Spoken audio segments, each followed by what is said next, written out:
Magandang araw mga kapwa ko Geog Majors, sa mga teachers, at sa lahat ng mga narito ngayon. Ginawa ko itong AVP na ito upang magpasalamat at ibalita rin sa inyo yung mga nangyari sa nakaraang halos isang taon. Tatandaan ko halos isang taon na rin yung nakakaraan mula nung mag-desisyon akong tumakbo bilang inyong kinatawan. At ano na nga ba yung nangyari sa nakalipas na halos 10 buwan? Una, nagkaroon tayo ng Geog Reserve. Hindi pagpapareserve natin ng slots for econ classes. And also, nagkaroon din tayo ng Geog Rescue. Ito naman yung magkakaroon natin ng ating review for Math and for Stat 101. Although nakakalungkot kasi konti na yung pumupunta. And hopefully kung magka-organize ulit na susunod, sana mas marami na kasi nagkakaroon tayo ng mga partners doon like yung StatSoc ng School of Statistics. And also nagkaroon tayo ng Geog Research. Ito naman yung pag-upload natin ng thesis abstract sa internet.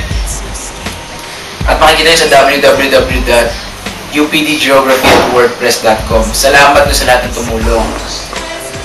Nais ko rin iulit sa inyo yung nangyari sa Photo Geography 101. Ito naman yung parang forum na ginawa natin. Na kung saan halos marami din pumunta at even na hindi Geog Majors pumunta doon. So maraming salamat. At last September, nagkaroon naman tayo ng informal conversation with the former professor, Professor Arnison Ortega. Although lima lang kami noon, pero masabi ko mapungay lang yung pagkausap na yun, kwentuhan na yun.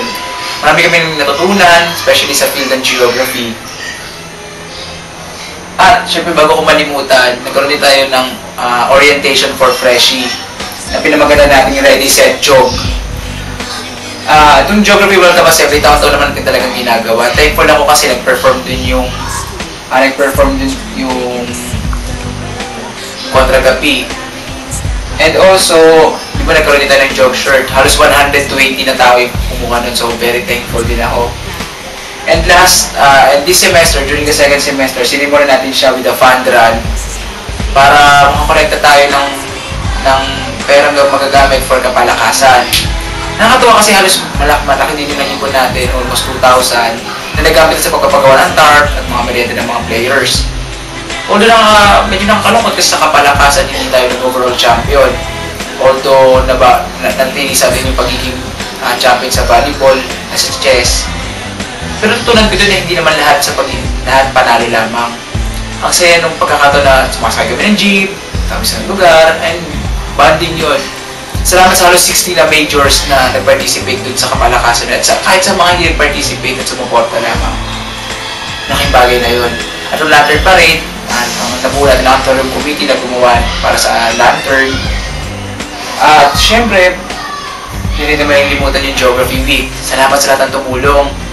Salamat sa lahat ng sumuporta mula opening exhibit, fieldwork presentation, career orientation, at ngayon nga sa It's Job Time at recognition. Maraming salamat.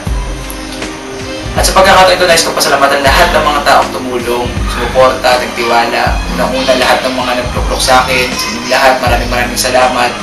Thank you kay Ma'am Darlene sa lahat ng kanyang suporta, kay Sir Eman na aking advisor, kay Ma'am Oni na hinahan ko na sama ng loob din minsan, kay Ma'am Yanit, kay Ma'am Trinay Sorena, maraming salamat mga ma'am, kay Ma'am Luan, kay Sir Prive sa mga kwentuhan namin, kay Ma'am Mads, kay Ma'am Ross, kay Ma'am Precious, kay Sir Jason at kay Doc Arbonico, maraming salamat. Siyempre kay Ma'am Tinalista ko rin, kay Ma'am Pam na very considerate, maraming salamat. Katay Chris, maraming salamat, at Hazel, at even Mang Rory, maraming salamat. Kuya Buboy, salamat din po.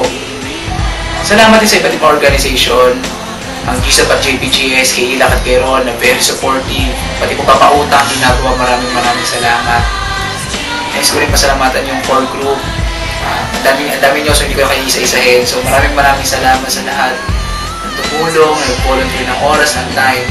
Bago ko pala malimutan, nagkaroon din tayo ng Ondoy Relief last September. Salamat sa lahat ng nag-donate doon. Maraming salamat. Hindi ko kalahin narating ako sa puntong ito. Hindi ko kalahin na natakbo talaga ako sa pagiging Geog Dev Rep. Kasi gusto ko talaga maging CS spirit eh. Pero masabi ko rin ito sa pinaka-fulfilling na ginawa ko. Yung mga pagkataon nakakapagod, nakaka-frustrate, nakaka-disappoint, pero it's part of the job. Masabi ko, nag-enjoy din ako. At kung babalik ako sa time na nag-decision ako, hindi ko siya pagsisisihan. Muli, maraming salamat. At ako, si Robert, ang inyong geographer, Madrina, ang inyong Geography Department Representative, academic year 2009-2010, nagpapaalam at nagpapasalamat.